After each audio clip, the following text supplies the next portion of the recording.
মাত্র কয়েকদিন আগেই ইরানের বিপদে ঢাল হয়ে দাঁড়িয়েছিল ড্রাগন চীন। পরম বন্ধুর মতো বাড়িয়ে দেয় সহায়তার হাত। ইরান সেই বিপদ কাটিয়ে উঠতেই এবার আয়াতুল্লাহ খামেনির পাশে থাকার সবচেয়ে বড় ঘোষণাই দিল দ্য রেড ড্রাগন।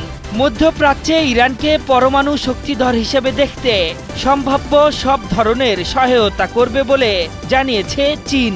প্রয়োজনে যে কোনো পশ্চিমা হুমকির বিরুদ্ধেও তেহরানকে আগলে রাখার বার্তা দিয়েছে দেশটির পররাষ্ট্রমন্ত্রী ওয়াং ই। মাত্র কিছুদিন আগেই শক্তিশালী আকাশ প্রতিরক্ষা ব্যবস্থা HQ-9 পৌঁছে গেছে ইরানে। শোনা যাচ্ছে জেট-10C যুদ্ধ বিমানও তেহরানে পৌঁছে যেতে পারে নিকট ভবিষ্যতেও। এবার প্রকাশ্যে পৃথিবীকে জানিয়েই ইরানের পক্ষে সবচেয়ে বড় অঙ্গীকার করল চীন। দেশটিতে সফররত ইরানের পররাষ্ট্রমন্ত্রী আব্বাস আরাকচির সাথে পররাষ্ট্র পরিষদের বৈঠকে বসেছিলেন চীনের পররাষ্ট্রমন্ত্রী ওয়াং ই। এই বৈঠকের কেন্দ্রবিন্দুতে ছিল পরমাণু আলোচনা। সেখানে ইসলামী প্রজাতন্ত্রকে অভয় দিয়েছে বেইজিং।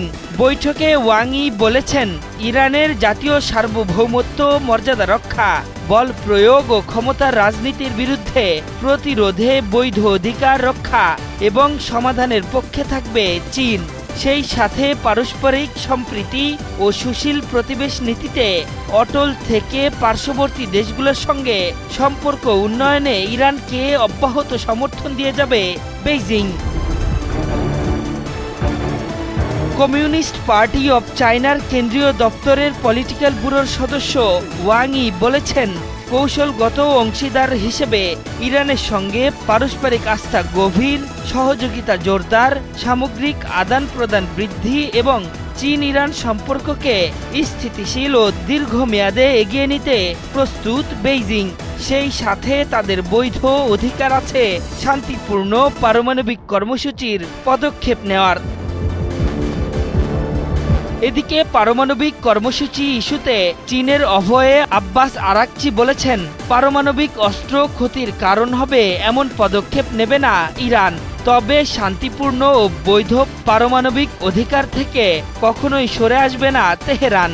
সমতার ভিত্তিতে সব পক্ষের সাথেই এই ইস্যুতে আলোচনায় বসতে প্রস্তুত আছি। এছাড়া চীনের সাথে আগামীতে আরও সহায়তার আদান প্রদান বাড়ানোর ইঙ্গিত দিয়েছেন আরাকচি।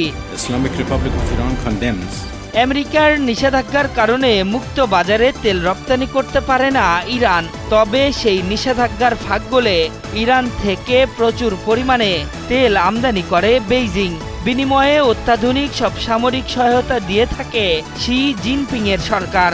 আর এভাবেই নিষেধাজ্ঞার বেড়াজালে থেকেও নিজেদের মধ্যপ্রাচ্যের নেতার আসনে বসিয়েছে খামেনির বাহিনী। এখন কোনোভাবে পারমাণবিক কর্মসূচিতে সফল হতে পারলে ইরান চলে আসবে সুপার পাওয়ারের কাতারে। সেক্ষেত্রে অবশ্য লাভের অংশীদার হবে চীনও, এমনটাই ধারণা করছেন সমরবিদরা। আশরাফুল ইসলাম, ৭১।